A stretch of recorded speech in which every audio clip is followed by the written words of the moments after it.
عملت بودكاست. انا مستغرب صراحه، مستغرب يعني. انا بحكيك حاليا وانا مستغرب منك كثير يعني. بعرف الضرر بيكون هو ضرر على السوشيال ميديا، تطلع تحكي علي صمموا لك هيك التيك توك اساسا يعني. بس انه تعمل بودكاست مدة 40 دقيقه تحكي علي فيه يعني انا مكوع، والفكره منه واضحه بان انا انقتل او انحبس. كرمال شو دخلك تفتح لايف لحالك يعني؟ فهذا الشيء اللي انت عامله يعني زار. وانا برجع بقول قادر بهذا اللايف كنت طلع قصص، طلع شغلات جدا سيئة، وطلع شغلات ممكن ما عاد تخليكم تفتحوا لايف اطلاقا. ولكن بهذا اللايف عم ورجيكم كيف لما اتخانق مع اشخاص ضدي وآذيني كيف بطلع وبحكي اسمهم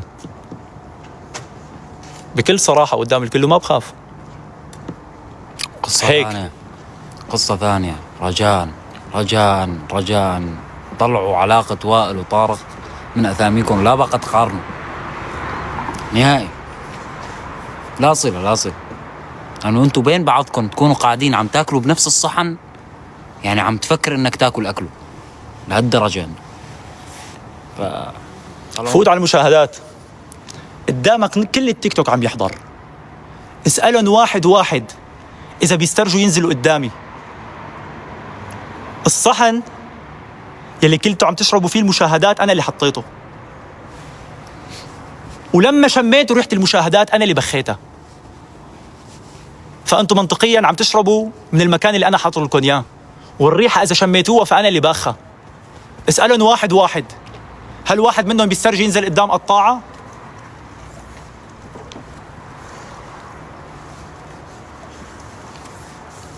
وتعلم لما تتخانق مع رفيقك تحلى بينك وبينه على الخاص، لأنه هذا الإنسان كتير متخانق معه وكتير مرقت أيام مو حاكيين فيها مع بعض، وأكتر من سنة كاملة كنا كل يوم فيها قدام بعض وما صورنا. أصلي بالوقت كل العالم اللي شايفهم قدامك فيها فيك، حتى ألماس بوقت العالم كلها بلاستيك يعني. واللي بدي إياك أن تقعد بينك وبين حالك وتفكر بشغلة واحدة فقط لا غير. ليك العالم كلها قدامي، لأني حقيقي كردي ما بخون رفيقي. وأمي قالت لي كلمة أنا وصغير، إذا شيء عجبك لا تفرج العالم إنه هذا الشيء عاجبك، يعني لا تدلق حالك. فأرضى باللي انكتب لك وأرضى بالحياة اللي أنت ماشي فيها وحاول تصلح من حالك، وفهم إنه هاي الحارة إلها كبارية، هاي الحارة إلها كبارية. خلاص حكيت اللي بدي أحكيه. وبعد هذا اللايف أقسم بالله العلي العظيم إنه قلبي صافي اتجاه الكل. تكا في واحد بدي يفرم دقيقة بس. هذاك مو ابن بلدنا، هذول أولاد بلدنا. ايه صح لأولاد بلدنا. أقسم بالله إنه مادد إيدي للصلح مع الكل، وقلبي صافي اتجاه الكل. يلي بيكون معاي حيربح، مو لأني أنا، لأنه اللي معاي كلاتهم قبضايات. يعني حتى لو وقعت بيوم من الأيام بوقفوك على حيلك، شدوا لك كتافك وبيعلموك لما تدق باب بترن عليه تليفون بالأول. عرفت؟ ما بيخلوك تتصرف من راسك. وإذا اخترت طريق لحالك الله يوفقك، بس حتضيع. مشان ما ظلوا عايشين برعب يعني. نحن بكل زاوية واحد مننا واقف، إذا تهت مندلك على الطريق منيح. فهذا اعتبروه درس. لما تتخانق مع إنسان ما بتطلع بتفضحه. لما يكون عندك قصص على إنسان ما بتسبه ولا بتطلع فضايح عنه، لأنه الحمد لله رب العالمين ساترنا. لو بتطلع فضايح أي حدا فينا ولا واحد مننا بيحط عينه بعين التاني، فالستر من عند رب العالمين وأنا رح أستر.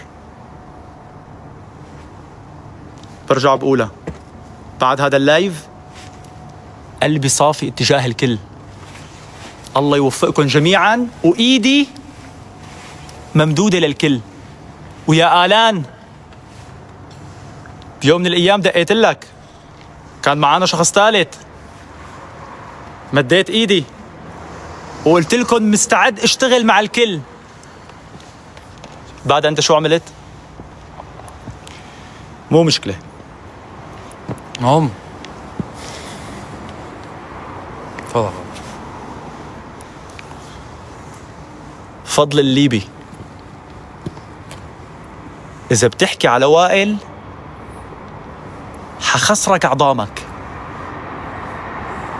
بالفصحى، إذا سوف تقترب من وائل سأسحب عظامك.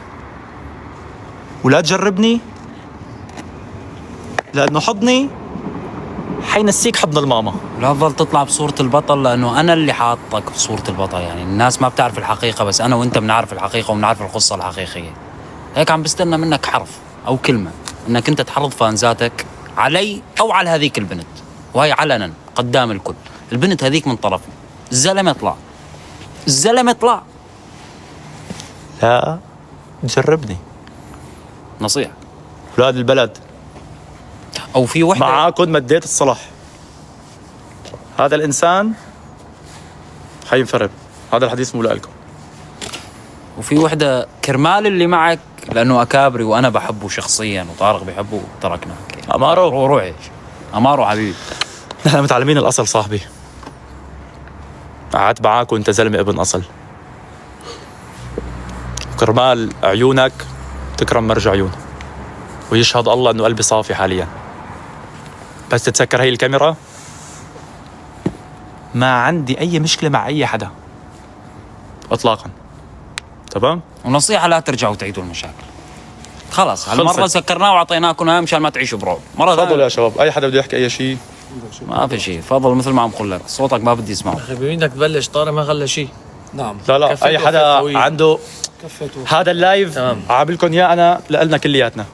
يمكن أنت هلا عندك مشكلة مع أي شخص من أولاد بلدنا، نرجع بدك توجه له كلمة، بدك تحكي له أي شيء، تطلع على لايف تتصافى، وبعدها نرجع على الباكستاني. شوف يا باكستاني صديقي، بعرف عنك شغلات اقسم بالله العظيم اذا انا بطالع والله اهلك بتبروا منك. هديك البنت اللي مسكت عليها مستمسكات وصاحبة لايف وتركت اللايف من وراك بعرفها، وفي 3-4 قصص ما راح احكي وما راح يعني اغمق بالحديث. فبروك على ذنبك، عندك عرض، خاف على عرضك، لان عرض الناس مو لعبه. انا كلمة للكل يعني، تفضل. كل حدا ذكر اسمه. خلاص انتم شفتوا اللايف، يعني سووا حالكم هيك ما شفتوه، يعني خلاص اسمعوا، سفوه، سووا حالكم ما شفتوا، كملوا حياتكم طبيعي خلاص.